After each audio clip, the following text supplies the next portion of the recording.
pretty good effort from our team. The great part about it is, we got a lot of room to grow, and that's what's exciting.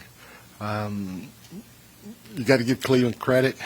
We took a double-digit lead going into halftime, and they came out and they hit us in the mouth in the second half, and we gave up 15 fast break points in that third quarter, but our guys, I thought, responded the right way.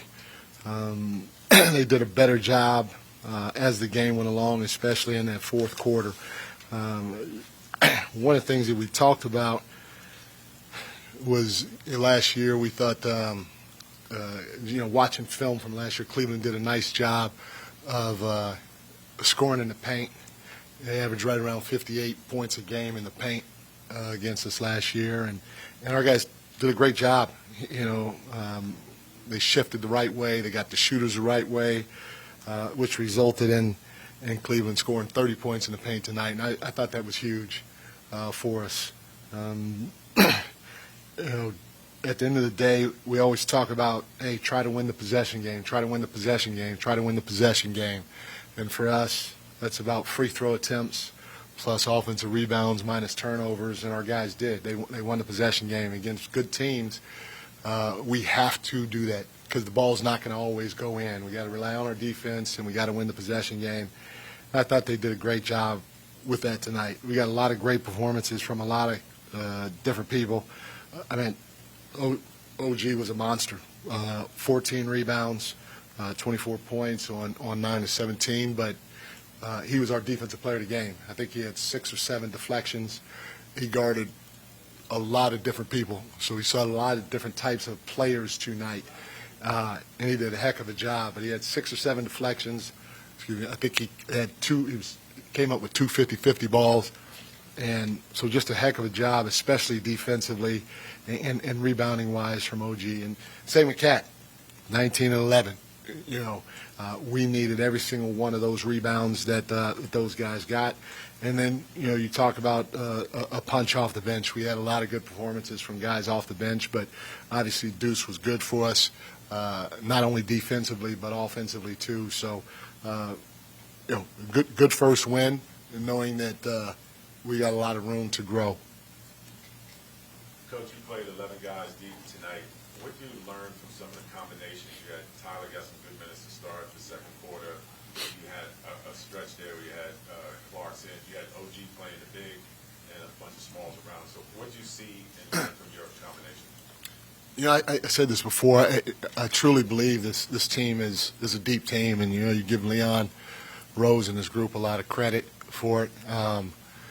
It's my job to keep trying to find combinations out on the floor that work. And just like they got a lot of room to grow, I got a lot of room to grow too, because I'm still learning them. And, the neat part about it is there are a lot of different ways I can go with it. And I can learn on the fly because we have guys that can play. And, I'd like to play a lot of guys. I don't know if I'll play 11 guys every night, but we'd like to play, as many as we can, and we want everybody to be ready in case their number's called at any time.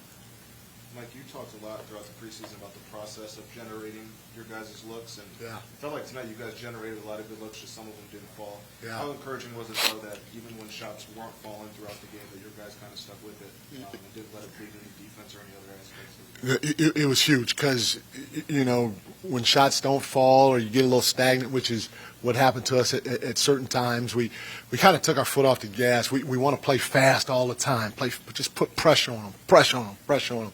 And we took our foot off the gas, started walking the ball up, started walking into our actions, and it allowed Cleveland to sit in the passing lanes and zone up and do some other things. And so for us, once we got over that hurdle, we realized, hey, we got to keep trying to play the way we play. We were good. We had 21 sprays. We want to get to at least 20 a game where, we touch that paint, because anytime you touch paint, good teams, they have to do this. They got to protect the paint. But now those wide open shots happen, and I think we can even generate more. I think we could generate 25 to 27 a game because we have that many players, in my opinion, that are capable of shooting the ball, snap driving and touching the paint, and moving it on when they need to off of 2 feet. What was this first experience like for you at the Garden? Winning your first game here as Knicks coach? It's exciting. Again, I go back to this place is iconic, and just to know that this is our home court every night. Man, it blows my mind. Spike Lee came over and gave me a hug before the game. I was like, Spike, do you know who I am? Coach, who had the biggest smile? Your mom or your sister tonight since they're both here? Probably my sister, and I love my mom to death, but she was probably talking to her neighbor, so she probably wasn't smiling. She was just having a good conversation. Mike, I want to ask you separately about Kolek and then about Yeah. Hukporti. Just two guys. Who was the second? Hukporti. Okay. Just two guys who have increased roles tonight. Just what did you see from them? What do you kind of think about that moving forward? I thought both guys came in and tried to do what they're capable of doing. We don't need anybody to come in and play hero ball or anything like that. Play to your strengths. And both those guys, they could do some things out on the floor. Obviously, for Ariel, he's a great runner. He's got great feet. He can rebound. He can play the pick and roll very well. Brings energy. And Tyler, he's savvy with the basketball. He can get in the paint, make plays for himself, make plays for others. He's got to stick his nose in defensively, which he did tonight. If both guys stay within the framework of what they're capable of doing, they can give us great minutes throughout the course of the year. Does Ariel have more to his short roll game that we've kind of seen? Like he made that pass to Cap for the short roll. Does he have more decision-making ability in those situations? For sure, yeah, because he's so athletic. They have to pull. First of all, if you got Jalen coming off a pick and roll, even as you see Tyler coming off a pick and roll, the big's got to put his body in front of the ball. It's just good basketball. And if you don't pull that weak guy in, it's going to be a dunk. And it was great to see Ariel play off of 2 feet and make that pass. He's more than capable, but in the same breath, he's more than capable of finishing over a small guy if he gets in his way. And I'm not quite sure if he can do it all the time. He's got this little runner floater thing, and I'm not quite sure, but it's gone in whenever he shot it. So I'm gonna keep letting him shoot it. Mike, what does that say about your team to beat a team as good as the Cavaliers without two of your key players in Hart and Robinson? I said it before. I think the group is deep, and they have all the attributes that I talked about earlier that are our standard. And because of that, it doesn't matter who's in front of us, we're going to have an opportunity to win the game if we play within ourselves and we do those things, and that's what we did tonight. A couple more guys. Mike Donovan Mitchell had 21 in the third. Yeah. Finished over 5 with no turnovers. Was there an adjustment there? What did you see that helped slow him down? He's a great player, and we knew he was going to shake loose sooner or later.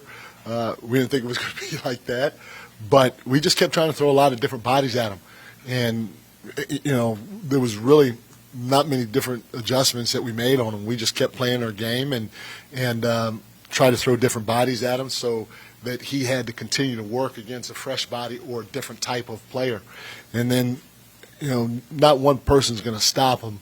So as the quarter went along and into the fourth quarter, we were more conscious of being in our shifts to make it, a little more difficult for him to see daylight.